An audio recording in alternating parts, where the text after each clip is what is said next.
This video is about the main features of GBD-200.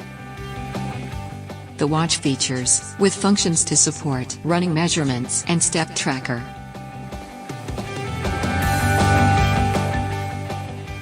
The watch displays measurement data, like the running distance, pace, split time, lap distance, and calories burned.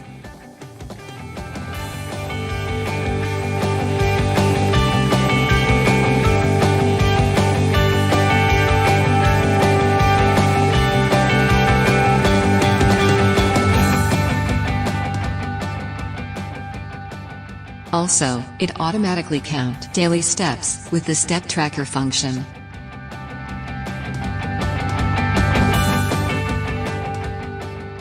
For more tutorial videos, please subscribe Gshock Middle East and Africa YouTube channel, and like our videos.